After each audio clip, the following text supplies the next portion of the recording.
I'd like to invite Chris Erickson Jr. up to say a few words as we honor Chris Erickson. Sorry for the little AV issues there, but we got it. Good evening, sisters and brothers. What a great night, and congratulations to all the honorees here tonight. I want to thank everybody for supporting such an important cause, and a great job to Mike and Stephanie for taking this on and lifting up our veterans because they truly do deserve it. Most importantly, thank you to all the veterans here tonight, especially my brothers that are here tonight in Local 3's Veterans Club, who are deservedly being acknowledged for all the work that they do both on the job and off, and more importantly for your service protecting our country and for continuing to strengthen our industry. As we all know, our veterans are the utmost examples of respect and dedication, and all of our unions that we represent are lucky to have so many veterans representing us on the job every day. You certainly are our heroes, and our world truly wouldn't be the same without you. So thank you all the veterans.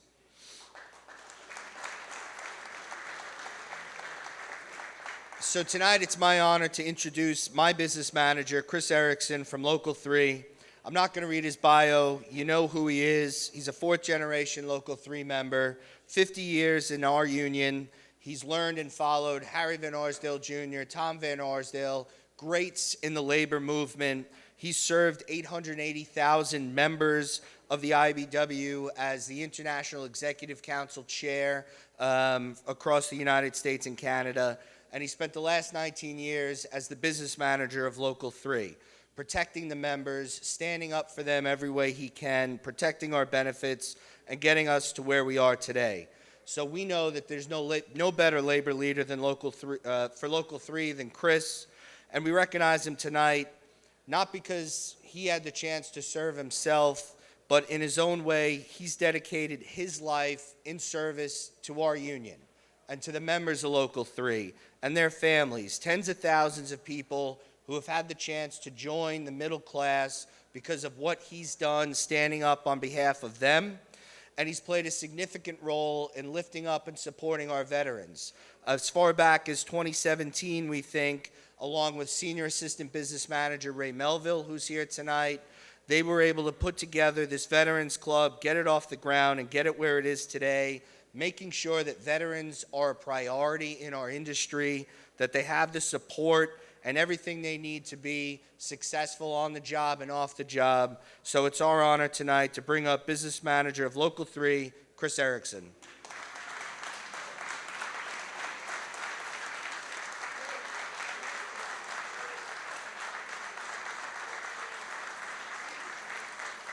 Where's the light that was here?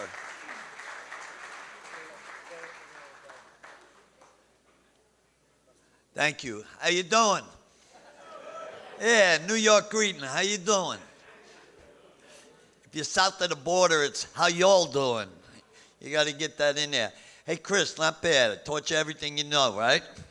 Had a boy. Very proud of my young man, son. I got to tell you, I'm quite humbled tonight to be here because I certainly don't believe I've earned the right to be here. The veterans in the room are special. I have this book that I want to just mention. It's called The Medal of Honor, Portraits of Valor Beyond the Call of Duty. And I just want to share a short paragraph. Nobody signs up to win the Medal of Honor. You earn it at the intersection of happenstance and hell. And you're there because that's what your country has asked of you. When the living heroes, this is tough. When the living heroes whose acts of bravery are chronicled here try to explain their behavior, it's always in ordinary terms. There were no other, choices They had a mission to complete, and it seemed like the right thing to do at that moment. They were just trying to survive. Somebody had to hold the bridge, is how World War II Lieutenant Audie Murphy chose to describe the most legendary one-man stand in Army history. And as far as I'm concerned, every veteran in this room deserves a Medal of Honor and should have gotten it for their service. I thank you all for that. And Ray Melville gave me this book, and I want to give it to Arthur tonight.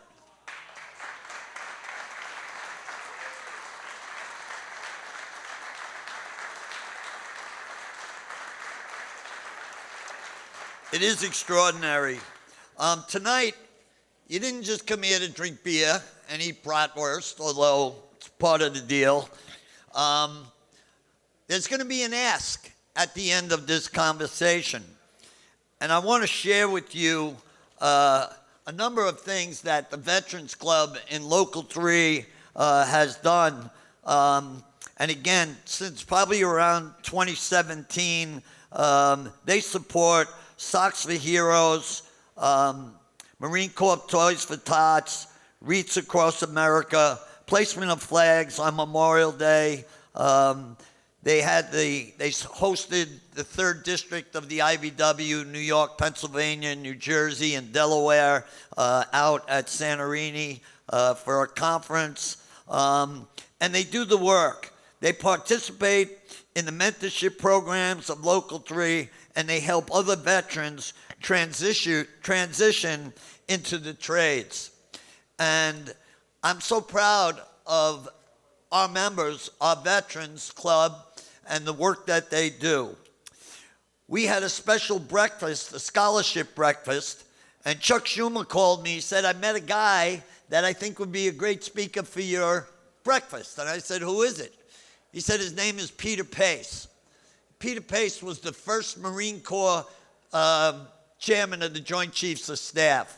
And so when he came to Local 3 to be the guest speaker that morning, I couldn't have been prouder because we had an honor guard in uniform, one member from every branch of the armed services, Local 3 veterans, members, to honor and walk him in.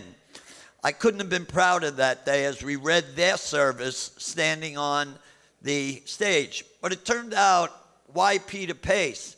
Peter Pace, his father, was a Local 3 electrician. And both Peter Pace and his sister won scholarships from Local 3. And unfortunately, Peter couldn't accept it because he went to the Naval Academy. And we weren't given scholarships to the academies at that time. But he went on and served. And he tells a story that he says, I was raised in a Catholic family. And we bowed our heads at the name of Jesus Christ. He says, but we also bowed our heads at the name of Harry Van Arsdale. And I was taken by that. They understood the life that they had growing up, father in the trades, to be able to provide for them and their families. But there's another story. My son went to Chaminade High School. And he came home one day and he said, Dad, guess who came to Chaminade today? I said, who? He said, Peter Pace. And I said, really? What was he doing there? He said he came and he told a story that when he was a young officer in Vietnam, his first officer, standing next to him in the field, got killed by a sniper. And this gives me goosebumps, this story, because that guy was a graduate of Chaminade High School. And some 50 years later, Peter Pace came to Chaminade to honor that man that served with him and was killed that day right next to him. And so a foundation was set up in that person's name and continues today. The act of giving back is so much more than we can ask for from people. And I've been asked tonight to talk about, brag about, the work that our veteran committee is doing. The IBEW internationally is trying to get a handle on how many actual veterans the IBEW has across the country. And they're working that out. But we're here tonight to ask the trade union leaders in this room to really make an effort to put together a veterans club within your own organization to encourage the veterans to come together and work with other veterans clubs and the efforts that the ULA push forward. 3,800 helmets to hard hats into the trades in New York City. How great is that? Eddie Malloy. 3,800. And they're all veterans. And I'm sure they would welcome the opportunity. So I'm urging you on behalf of Mike, who asked me to make the request, that you really do consider to put a veterans club together in your organization and continue the work and do the good work. They work with one another. They help one another. They help all of us. I want to, just for a second, take a moment. I want to read the names of the current Local 3 members that are serving today, active duty. Jeffrey Guzman, U.S. Navy. Vincent Rickey, U.S. Army. Kevin Doherty, U.S. Navy. Adonis George, Department of the Army. Ricardo Delgado, U.S. Air Force. Kevin Tung, U.S. Army. Paul Barron, U.S. Air Force. Matthew Lopez, U.S. Air Force. Joshua Conway, U.S. Navy Reserves. Kadeem Mohammed, U.S. Army. Robert Delgado, U.S. Army. Matthew Panzerbeck, U.S. Army.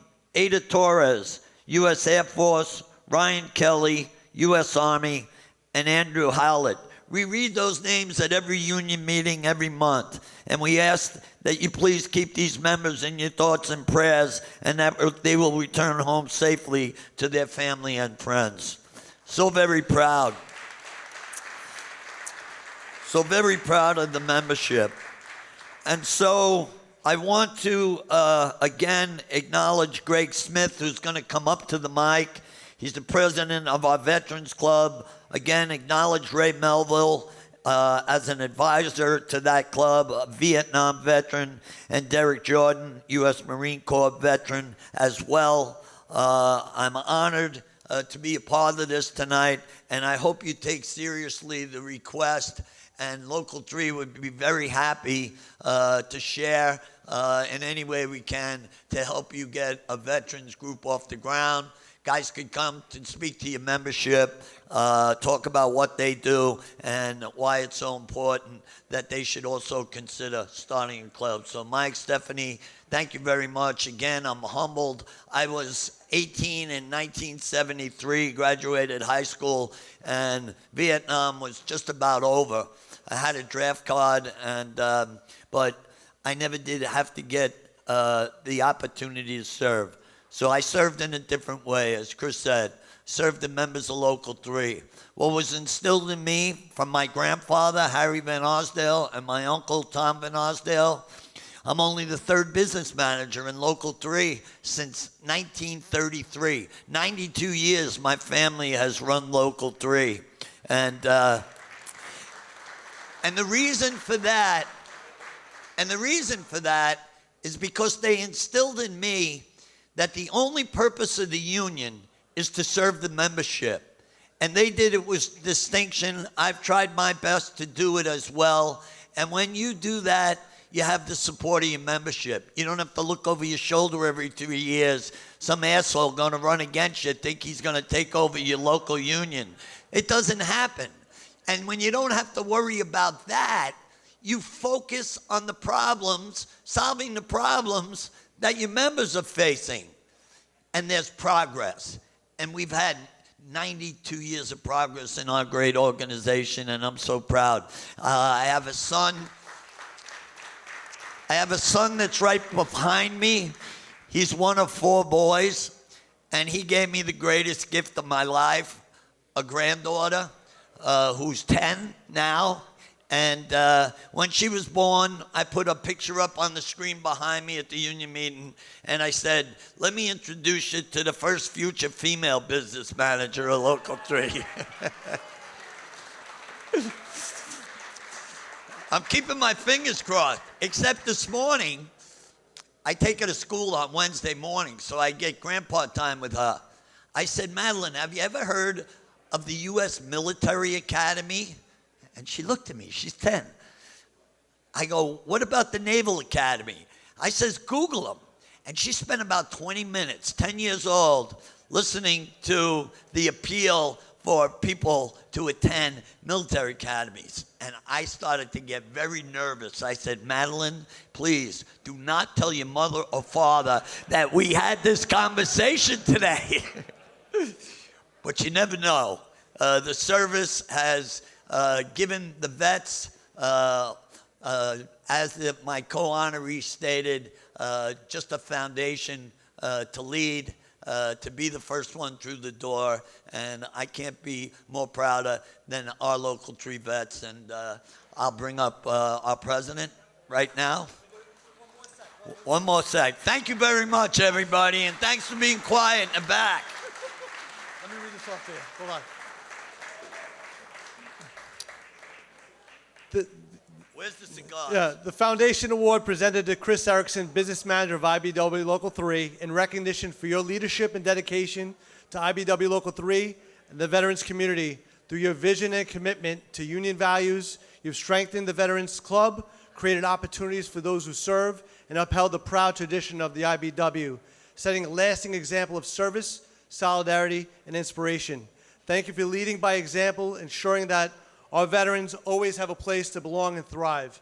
Please give you a round of applause to Chris Erickson.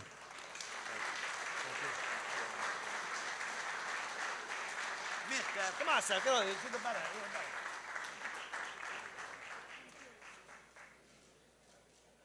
Thanks again. You got it, Chris.